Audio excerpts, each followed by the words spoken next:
Perkenalkan, nama saya Nanda Nuri Danisa Umaira dari jurusan Ekonomi Pembangunan Angkatan 2020, kelas Keuangan Islam.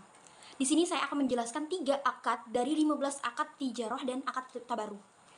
Yang pertama ialah akad salam, yang merupakan skema dari akad tijarah, yang merupakan bagian dari teori pertukaran, yang artinya jual beli dengan kepastian. Akad salam merupakan akad jual beli dengan pesanan, yang mana pengiriman barang tidak secara langsung ketika waktu pemesanan, yang artinya si pembeli harus memesan terlebih dahulu kepada penjual terhadap barang tersebut, dan pembayaran dilakukan secara tunai. Pembayarannya dilakukan secara tunai, baik itu nanti di awal ataupun di akhir. Itu merupakan kesepakatan antara si pembeli dan juga si penjual. Nah, adapun rukun dan syarat akad salam. Yang pertama adalah rukun salam. Yang pertama ialah adanya para pelaku, yaitu penjual dan pembeli. Si penjual atau musallam ilaihi, dan juga si pembeli atau musallim. Yang kedua adanya objek akad. Nah, objek akad ini yang pertama ialah modal salam atau uang tunai, atau juga disebut dengan rasul mal. Yang kedua adanya barang atau jasa, yang mana disebut juga dengan musallam fihi. Nah, barang dan jasa ini harus memiliki spesifikasi yang jelas, dapat dikuantifikasikan, waktu penyerahannya sudah disepakati, dan tidak harus ada barangnya di penjual. Dan yang terakhir itu adanya ijab kabul atau sikhat. Setelah rukun akad salam, adapun syarat dari akad salam. Yang pertama ialah jenis barangnya harus diketahui. Yang kedua, sifat barangnya harus diketahui. Yang ketiga, waktunya atau waktu penyerahannya telah disepakati oleh penjual dan pembeli. Yang ketiga, yang keempat, harga atau nilai barangnya sudah disepakati. Dan yang terakhir, waktu dan juga tempat penyerahan sudah mereka tentukan. Nah, setelah rukun dan syarat tadi, otomatis di sini saya akan memberikan contoh dari akad salam. Nah, contoh dari akad salam ini seperti Ira memesan 50 kg buah alpukat kepada Laura untuk acara syukuran minggu depan. Nah, ketika si Ira memesan dengan Laura 50 kg alpukat ini, mereka bersepakat tentang jenis, jumlah, waktu penyerahan, harganya, dan juga mereka bersepakat pembayarannya dilakukan secara tunai di awal pemesanan. Jadi si Ira membayar terlebih dahulu secara tunai atau secara kontan kepada si Laura sebesar 500.000 seluruh 50 kg alpukat tadi gitu. Nah, jadi intinya di akad salam ini jual belinya melalui pemesanan. Yang kedua, dilakukan pembayaran secara tunai. Selanjutnya adalah akad istisna. Akad istisna ini merupakan skema dari akad tijarah, merupakan bagian dari teori pertukaran, yang artinya jual beli dengan kepastian.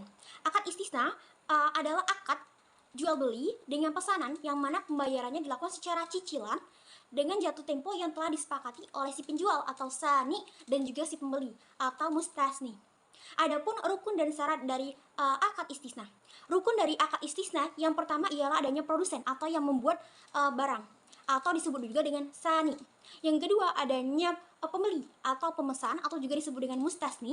Yang ketiga adanya proyek atau barang atau jasa, atau juga disebut dengan masnu. Yang keempat adanya harga atau saman. Yang terakhir adanya serah terima atau ijab kabul. Nah, selanjutnya adapun syarat dari akad istisna ini. Yang pertama adalah pihak yang berakal cakap hukum dan punya kekuasaan untuk melakukan jual beli.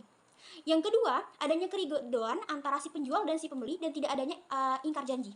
Yang ketiga, selanjutnya ialah apabila isi akad disyaratkan oleh sani hanya bekerja saja, maka ini menjadi akad ijarah, bukan lagi akad istisna.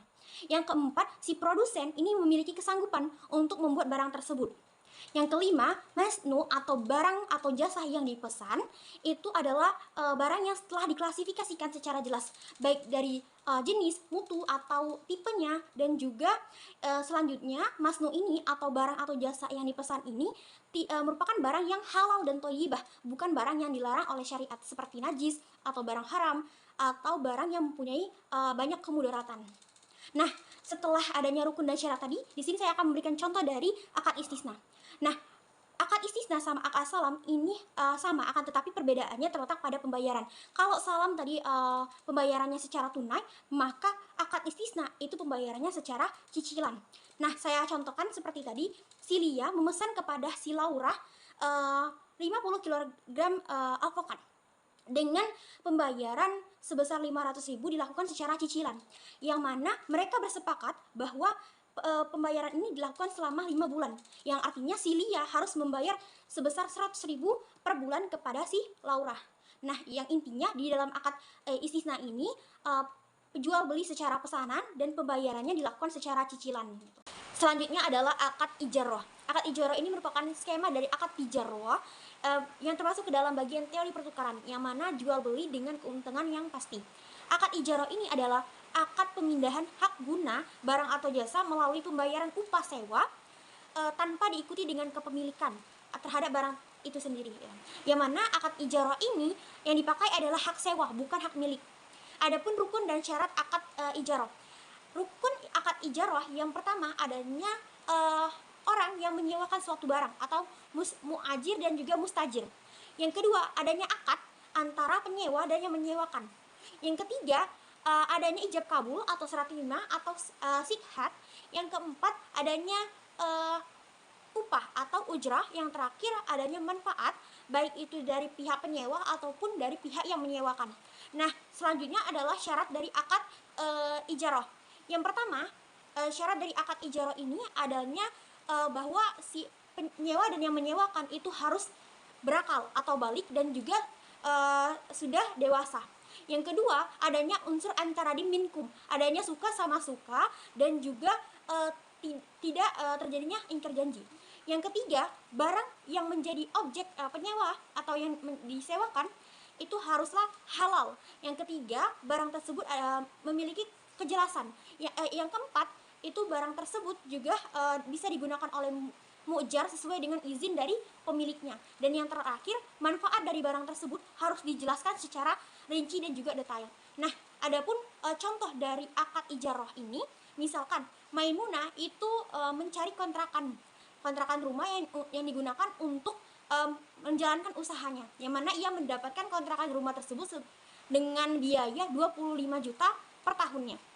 Nah, dengan hal ini si Maimunah hanya bisa menggunakan rumah tersebut dengan yang diambil adalah hak gunanya, bukan kepemilikan terhadap rumah tersebut.